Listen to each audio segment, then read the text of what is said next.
Boa noite a todos e a todas. Que o Mestre Jesus nos abençoe a cada um de nós nesta nova noite de reflexões a respeito da doutrina consoladora. Providência divina. O que seria providência divina em nossas vidas? O Espiritismo trata também dessa temática? A gente pode refletir em torno da doutrina de Jesus, codificada, ou melhor, mais esclarecida através do trabalho de Kardec sobre providência?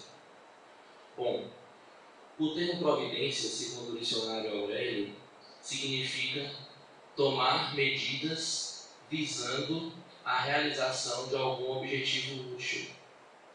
Como, por exemplo, em uma empresa, o gerente pede que seu funcionário tome certas atitudes para resolver algum detalhe do funcionamento daquele ambiente de trabalho, ou seja, tomar providência.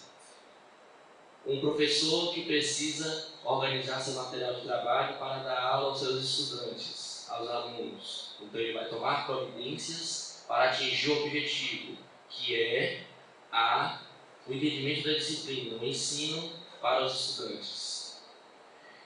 Em diversos aspectos da vida da gente, nós vamos observar que a providência está presente como um planejamento ou uma antecipação para que algo ocorra.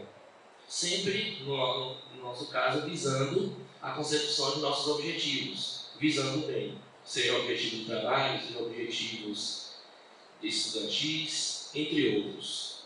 No caso da providência divina, como é que Deus age em nossas vidas visando objetivos úteis? Qual é o objetivo primordial de Deus para a vida de cada um de nós? A nossa felicidade. O alcançar a plenitude do reino dos céus. Mas para isso, Ele toma diversas providências e em nossas vidas nós vamos ser agraciados de uma maneira ou de outra, sem que nem sempre nós possamos tomar consciência disso. Nem sempre nós entendemos como Deus está operando para atingir os objetivos dele na vida de cada um de nós. E para a gente entender um pouco da providência divina, a gente precisa entender como seria esse Deus. Qual é a visão que nós temos a respeito de Deus? Muitos podem pensar que Deus seja um senhor velho, sentado em um trono, de barbas brancas, apontando as atitudes de cada um de nós, que tem olhos, que tem mãos, o olhar de Deus, a mão de Deus, que tem uma característica, de modo geral, antropomórfica. É o antropomorfismo da divindade, a gente atribuir características humanas, de seres humanos, antropo e mórfico, forma. A gente traz Deus para uma forma humanizada. Porque se a gente não tem a capacidade de ver Deus ou de entender a sua natureza, não conseguimos de todo compreender essa sua grandeza. Então, de alguma forma, a gente puxa Deus para uma visão terrena, para uma aparência mais ou menos humanizada. Essa visão de Deus é uma visão muito medieval. A gente traz uma visão medieval de Deus como um rei sentado em um trono que vai ditar os limites e os caminhos de nossas vidas, e que, se não obedecermos, Ele irá se encher de ira e de revolta e irá nos castigar.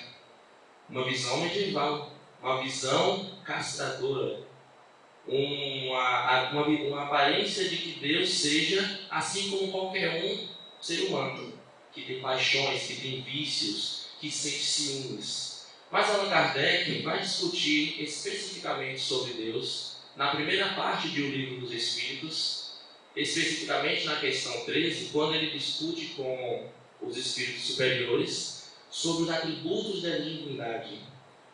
Quais seriam as características de Deus? Porque ainda não temos condições de entendê-lo, de compreender a sua essência. Então ele sugere para os espíritos, na questão 13, a gente pode pensar que Deus seja possuidor de alguns atributos como eterno, imutável, imaterial, onipotente, soberanamente justo e bom, onisciente e onipresente, os Espíritos dizem que sim, que dentro do nosso ponto de vista limitado, nós podemos compreender Deus através desses aspectos, mas que não podemos entender de todo a sua natureza, porque ainda nos falta um sentido para isso. E é em torno dessa onisciência e onipresença que a gente pensa em trazer algumas reflexões para essa noite. A onisciência seria o quê? Saber de tudo. E onipresença, estar presente em todos os lugares. Como algo, ou alguém, ou alguma coisa pode saber de tudo e estar presente em tudo, em todos os ambientes ao mesmo tempo? Para a nossa visão ainda terrena, é um pouco complexo pensar nisso. É um pouco difícil a gente imaginar algo que seja onisciente e onipresente. Allan Kardec traz essa abordagem sobre Deus na primeira parte do Livro dos Espíritos para mostrar que a doutrina espírita é, em essência, com uma de suas bases doutrinárias, a crença em Deus, o entendimento de Deus de um ponto de vista filosófico, de um ponto de vista da natureza como nosso Criador. Mas no Livro dos Espíritos, somente ele não consegue abordar essa totalidade. Então ele vai abordar sobre Deus em um outro livro chamado A Gênese. No livro A Gênese, ou Os Milagres das Predições segundo o Espiritismo, ele vai discutir no capítulo 2 sobre Deus, especificamente no item 20, a providência divina. É nesse livro que Kardec amplia a visão sobre Deus para o Espiritismo. Vem discutir sobre esses aspectos dos atributos da divindade e especificamente sobre a providência divina. Kardec vem dizer que a providência é a solicitude de Deus para com suas criaturas, ou seja, é a disponibilidade, o cuidado, a atenção que Deus tem por cada um de nós, por todos nós, ao mesmo tempo. Então, quando ele traz como atributo onisciência e onipresença, fica mais claro a gente pensar, se ele sabe de tudo e ele está em todos os lugares, então ele pode sim prover as nossas necessidades. Mas o incrédulo poderia pensar, admitindo-se a existência de Deus, mas que ele só está cuidando das generalidades do universo, das leis macrocósmicas, daquilo que é a nível universal, mas que ele não vai se dedicar a algo mínimo, às nossas vidas, às questiúnculas do dia a dia, a pequenos detalhes, mas ele sim se envolve com todos os detalhes de nossa vida, porque toda a onisciência, a onipresença e a onipotência pressupõe que esse atributo dele seja ao infinito, e desse aspecto não poderia ser diferente. Para entendermos melhor sobre isso, Kardec vem trazer um conceito bem interessante nesse tópico item 20 da Gênese, que é sobre fluido cósmico. Ele começa a fazer um ensaio a respeito de Deus, dizendo que se a gente fosse imaginar um fluido etéreo que preenchesse todos os espaços do universo, todos os ambientes da Terra, mesmo o ar, a terra, as águas, dentro de nós, em tudo que a gente puder imaginar como espaço físico. Um fluido que preenche tudo e que nada está ausente dele. E que esse fluido, ele possua uma ação inteligente. Esse fluido, por estar presente em tudo, é capaz de ter conhecimento de tudo e poder de atuação em todos os lugares. Então, além disso, Kardec vai dizendo que a gente pode imaginar como se fosse um fluido inteligente, ou um fluido que tenha características de atuação inteligente. E que, por esse fluido, Deus poderia estar atuando em todos os momentos de nossa vida, que seria então a sua providência. É um assunto um pouco complexo, porque fica difícil imaginarmos um fluido tomando conta de tudo, no qual todos nós e todos os objetos do mundo estão mergulhados. Mas para isso, um espírito que se intitula Kinemante, não sei como pronuncia, acho que é Kineman, do francês, ele vem trazer uma mensagem para Kardec tentando explicar essa ideia de providência, de onisciência e onipresença de Deus para cuidar de nossas vidas. Ele toma como exemplo nós mesmos, o perispírito. Kardec discute no Livro dos Espíritos, na questão 13, sobre o que o espírito encarnado tem que o faz interagir com a matéria. Existe alguma coisa além do espírito e da matéria? Os espíritos superiores dizem que existe um corpo intermediário que permite a interação do corpo físico e da inteligência, ou da fonte do saber e das emoções do espírito. Kardec então cunha o termo perispírito, usando aquela mesma analogia do perisperma dos vegetais. Temos a semente e temos algo que encobre ou contorna a semente. Então aquilo ali em volta da semente é o perisperma. Analogamente, ele traz que o que tem em volta do espírito é um corpo intermediário chamado perispírito.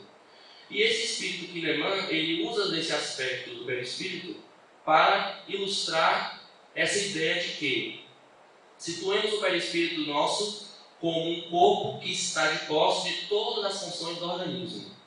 Nosso organismo físico, ele é composto de células, de tecidos, de órgãos, de sistemas, e todos eles interagindo harmonicamente com nervos, com estrutura óssea, com estrutura linfática, e o perispírito que compõe o nosso corpo, que faz parte da nossa integridade humana, ele intermedia o espírito e o corpo de forma que nós, enquanto seres conscientes, temos noção de tudo que acontece no nosso corpo. Então, se a gente sente uma dor, se a gente sente uma cócega, se a gente sente uma ardência, se a gente sente um corte, nós temos noção de saber onde se localiza essa ocorrência, a intensidade, e nós vamos diretamente nesse ponto. Se a gente sentir qualquer coisa em nosso corpo, nós sabemos dizer em que parte do corpo ele se encontra. Por quê? Porque temos uma noção, ou uma sensação, ou uma consciência física corpórea. Essa consciência que proporciona é o perispírito, que é esse corpo intermediário. Então esse espírito traz essa noção para Kardec dizendo que, assim como o perispírito nosso traz essa estrutura intermediária para nos dar consciência de todo o nosso corpo, então nós poderíamos imaginar como um fluido que preenche esse espaço universal, que permite a Deus ter consciência de tudo o que acontece, em qualquer lugar, em qualquer intensidade, e o que pode acontecer.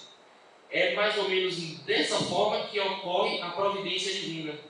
Porque se ele é onisciente e onipresente, ele saberá agir no momento certo ou até antes disso. Porque ele tem esse poder, esse atributo. São ideias complexas, são noções aprofundadas que Kardec traz para a gente e que, inclusive, os próprios espíritos, na qualificação, sugerem que a gente não deva se ocupar muito em entender essa natureza divina. Essa é uma tentativa de Kardec ao explicar a providência. Porque nós ainda não temos condições de compreender Deus. Nós podemos compreender um pouco dessas noções, desses atributos e dessa capacidade dele de agir em tudo. Mas que os próprios espíritos superiores sugerem que nós nos concentremos primeiramente em nós mesmos, em nossas imperfeições, para nos desvencilharmos dela, e assim poderemos avançar e conseguir compreender melhor essa noção divina. Para tentar entender um pouco dessa história, dessas noções complexas, nós encontramos um conto de autor desconhecido, chamado Deus Nunca Erra. Ele nos conta que em um reino muito distante existia um rei que não acreditava na bondade e na providência divina. Ele sempre julgava que Deus não era capaz de agir nessas pequenas coisas de nossas vidas, nessas situações difíceis ou nessas atribulações que às vezes nos encontramos. E ele tinha um súdito que sempre o alertava sobre isso. Nunca desconfie da providência e da bondade de Deus. Saiba que Deus é perfeito. Ele nunca erra. O rei não gostava dessas palavras do súdito porque ele não acreditava que Deus fosse providente, que fosse onisciente, que fosse capaz de cuidar de cada um de nós. Em certa feita, o rei saiu com o súdito para caçar e na floresta ele é atacado por uma fera. Quando ele é atacado por uma fera, o súdito tenta salvá-lo e mata este animal. Mas antes disso, o rei, por ter sido enfrentado pela fera, perde o dedo mindinho, perde o dedo nessa luta ferrenha. E ele se revolta, se enche de ira, quando volta para o palácio e diz para o seu súdito: veja aqui, eu perdi o meu dedo. Se esse Deus que tu fala é tão providente e cuida de nós, não permitiria que eu perdesse esse dedo. O súdito calmamente diz: meu senhor, eu não sei explicar tudo isso que aconteceu contigo. Não sei qual é o objetivo, mas tenho a plena certeza de que Deus é bom. Deus nunca erra. Deve ter um objetivo útil para ter acontecido isso com o Senhor. O rei se toma de indignação e manda prendê-lo na cela mais fétida do porão do calabouço do castelo, do seu palácio. E em outra oportunidade ele retorna para uma caçada. Ele vai para uma caça, só que ele vai sozinho. Nesse momento ele já não é flagrado por uma fera que já havia sido morta. Ele é capturado por índios selvagens. E esses índios selvagens tinham a grande característica de que eles eram canibais. Eles faziam sacrifícios para os deuses, para adorar os seus deuses. E o rei treme de medo, porque ele vai ser sacrificado. Quando ele é preparado para a oferenda, em uma mesa cerimonial, o sacerdote dos índios vem conferi-lo e descobre, cheio de indignação, que ele não tem dedo. Então ele diz: soltem esse homem, porque ele não é útil para o nosso sacrifício. Ele é imperfeito, falta um dedo nele. Então o rei é solto, corre para o seu palácio aliviado e manda chamar o seu súdito, que estava preso no calabouço. Ele diz, com muita alegria e efusividade, que ficou satisfeito por ter sido libertado: meu amigo, eu consegui ser libertado dos índios ferozes que iriam me consumir em sacrifício. Realmente, você estava certo, Deus existe, porque eu fui salvo. Eu fui poupado de ter sido morto. Mas uma coisa ainda inquieta meu coração. Eu não entendo por que, se esse mesmo Deus que tu fala é tão bom, por que Ele permitiu que você fosse preso dessa forma? Por que você foi condenado a ficar em um lugar tão sofrido? O súdito, tranquilamente, como sempre lhe foi a característica, o responde: meu senhor, Deus é sábio. Se eu estivesse ido contigo nessa caçada, logicamente eu seria sacrificado, porque em mim não falta nenhum dedo. Então, como eu te disse sempre, Deus nunca erra. A sua providência é infalível. Então o rei começa agora a perceber que, de fato, Deus faz parte de nossas vidas e que acontecimentos, às vezes, estranhos ao nosso entendimento, na verdade, são providências divinas que visam cuidar de nós, que visam preservar a gente de algum mal, sempre com objetivos úteis, que é a nossa felicidade e o nosso bem-estar. O próprio Mestre Jesus já falou a respeito da providência divina, quando ele coloca no Evangelho, que é registrado no Evangelho segundo São Mateus, capítulo 7, em que não vos inquieteis pelo que nós vamos comer, pelo que nós vamos vestir, porque Deus cuida de cada um de nós. Deus é providente. ele coloca em palavras mais ou menos assim: observai os pássaros dos céus, eles não plantam e não colhem, e não têm celeiros para guardar sementes, e nem por isso Deus deixa de as alimentar, Deus alimentar. Se os pássaros, que são menos importantes do que vós, Deus cuida, o Pai Celestial é providente em dar a subsistência deles, imagine nós que somos mais importantes do que os pássaros. E ainda ele continua: por que vos preocupam? Por que vocês se preocupam com o que vão se vestir? Observai os lírios do campo. Os lírios do campo, nem o rei Salomão, que naquela época era o rei dos mais pomposos, dos mais belos, dos mais bem arrumados, ele diz que nem Salomão conseguiu se vestir como o mais belo lírio do campo. Este mesmo lírio que hoje está belo naqueles campos, amanhã será jogado ao fogo. Então, se Deus se preocupa em vestir os lírios do campo de uma forma tão bela e tão cuidadosa, imagine nós que somos mais importantes para eles. Então ele arremata dizendo que é a nossa fé que deve fazer entender que Deus cuida do nosso futuro, Deus cuida de nossa subsistência, Ele tem consciência de nossas necessidades e a providência vai agir de forma a preservar-nos de qualquer tipo de necessidade, a mais grave que for. Mesmo aquelas pessoas que estão passando por dificuldades ruins nas suas vidas, ali deve haver um motivo para se caracterizar a tão dolorosa provação. Mas que, apesar disso, Deus não se esquece e não desampara nenhum de seus filhos. Allan Kardec vem discutir sobre esse tema, em que Jesus fala sobre a providência divina, nessas belas palavras, abordando que a gente não deve pensar na providência divina como algo que vai nos paralisar a inteligência ou que vai nos deixar acomodados. Porque se Jesus fala, Deus vai cuidar do que nos alimenta e Deus vai nos prover o que nos veste. Então a gente poderia pensar que a gente tem que ficar acomodado, porque Deus irá nos dar tudo. E isso não é verdade, porque a história prova que ao longo da trajetória humana, o homem sempre buscou meios de melhorar sua vida, meios de subsistência, meios de se aperfeiçoar do ponto de vista material.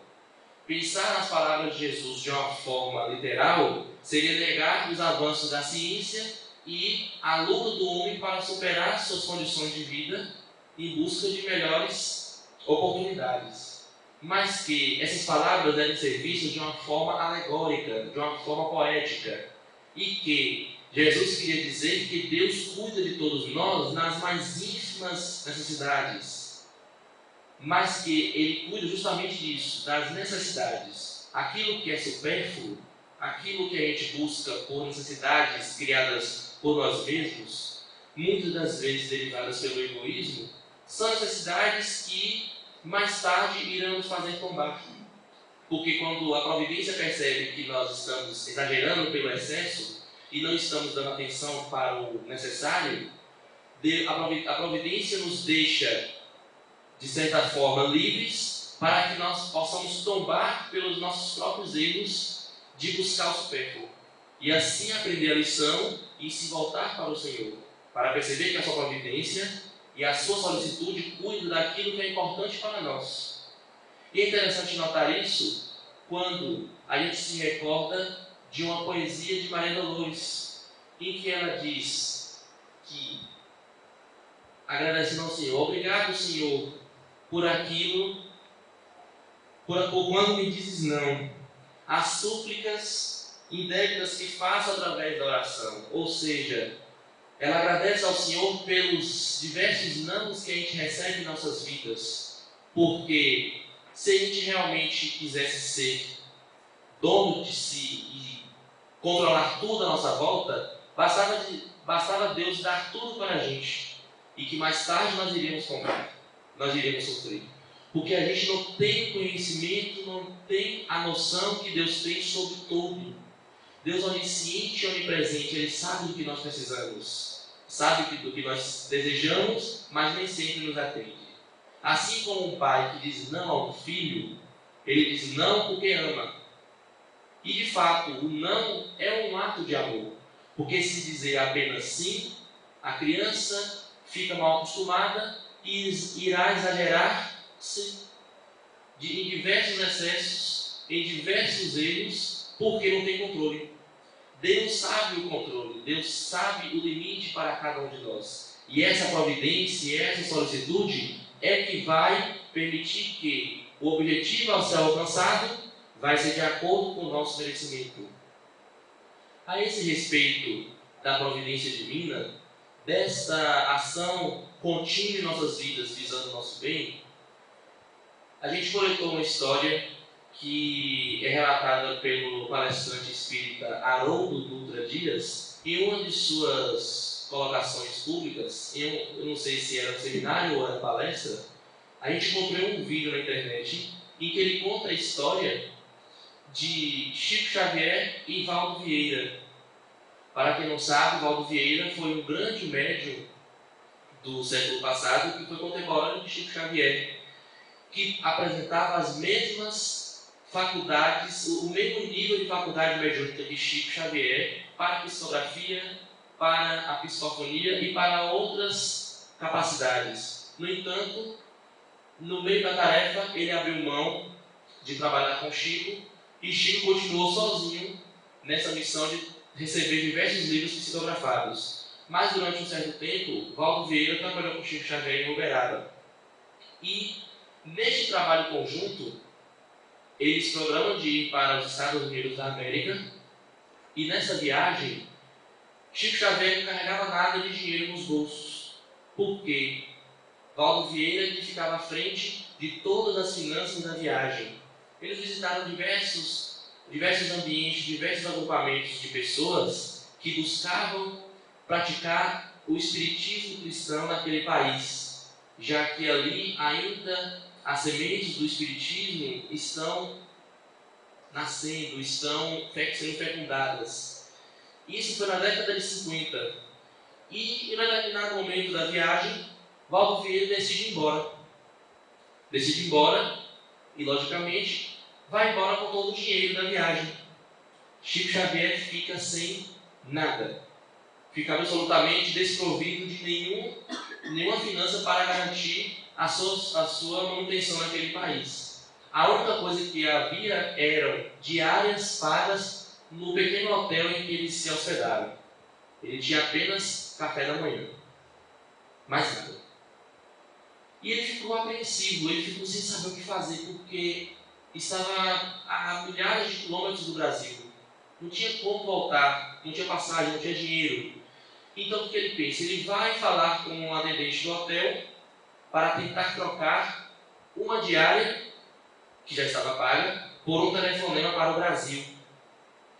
Aí ele se pergunta, como é que Chico conseguiu falar com um atendente que fala inglês? Chico Xavier não sabia inglês. Como é que ele iria conversar? Como é que estabeleceria um diálogo? Ele não dominava esse idioma. Então, simplesmente chega um espírito perto de Chico. Vamos, Chico. Repita que eu vou falar com você repete o que eu falo. E nisso, Chico Xavier começa a conversar com o atendente em inglês. Ele fala, poderia, se não for incômodo, se houver condição, trocar uma diária por um telefonema para o Brasil? E naquela época, década de 50, não era igual ao que nós temos hoje. Hoje nós temos internet fácil, nós temos comunicação rápida, WhatsApp, Facebook, redes sociais. Naquela época não. Naquela época, se a gente precisasse ligar para alguém, a gente precisava avisar naquela cidade, fulano, eu vou ligar para aí amanhã. Fique perto do telefone e atenda o telefone mais ou menos nesse horário. Alguns aqui, eu acho que já devem ter passado por essa experiência de que teria que avisar para alguém atender o telefone e às vezes na casa de outra pessoa. Então, ele conseguiu conversar com esse atendente e deu certo a negociação do telefone. Nisso, ele sai para caminhar nas ruas de Nova York. Ele estava em Manhattan, Nova York, tão distante do Brasil, tão distante de Uberaba. Ele fica confuso, sem saber o que fazer. Nisso aparece o Espírito Emmanuel e diz a ele: Chico, confia, confia. Chico não entende o que ele queria dizer com essas palavras. Nisso, ele está andando na 5ª Avenida de Nova York, quando aparece ao lado dele uma grande limousine, e do vidro dessa limousine ele desce, aparece uma mulher esplendorosa, linda, arrumada, uma mulher que se percebeu pelos seus trajes que tinha um grande poder aquisitivo, e ela grita para ele: Ei, mendigo! Chico se incomoda.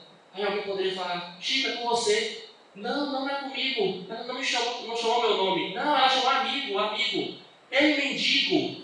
Aí ele se dirige para aquela mulher e a mulher diz: Meu filho. E veja, ele estava conversando com a pessoa em inglês, o espírito do lado tentando ajudá-lo. Meu filho, eu fiz uma promessa e alcancei a graça. Fui contemplada na dádiva que eu prometi a Maria Santíssima. E, em contrapartida, eu prometi a ela que iria ajudar o primeiro mendigo que eu encontrasse no meu caminho. Chico toma um choque, porque ele não era mendigo, mas a mulher tratou como se o fosse, e nisso ela paga todas as diárias, tudo que ele precisava no hotel, e inclusive o retorno para o Brasil. É nisso que se configura a providência divina. É essa solicitude, é esse cuidado. Como ele poderia imaginar que alguém estranho iria ajudá-lo naquele local, naquela avenida, naquele horário em que ele estava passando? É a providência divina. É claro que os espíritos, eles são esses intermediários da providência. Se diz que Deus age pelas criaturas através das próprias criaturas.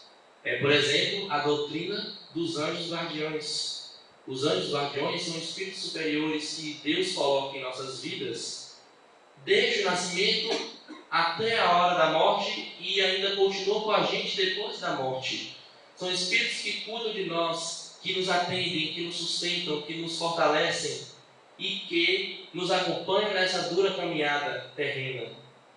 E a providência age através deles, porque eles estão imbuídos de nos orientar e nos direcionar nessa caminhada.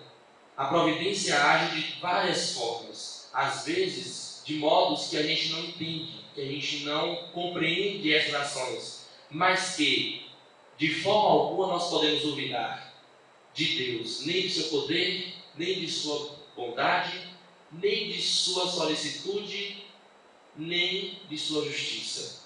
A partir do momento que nós, seres encarnados e desencarnados, nos conscientizarmos de que Deus está no controle, e que quando Kardec coloca esse fluido cósmico como uma forma de explicar-nos como Deus age em todos os momentos, em diversas circunstâncias, visando o nosso bem, tudo isso nos prova uma coisa: de que Ele cuida de nós. E essa fé, essa certeza, nunca nos deixará na mão, nunca nos deixará à mercê das circunstâncias da vida, sem ter algo a que nos apegar. Então, qual será a nossa postura? Confiar plenamente no Senhor, em sua providência, em sua solicitude, porque Ele sim sabe o que é melhor para nós. Muito obrigado a todos pela atenção.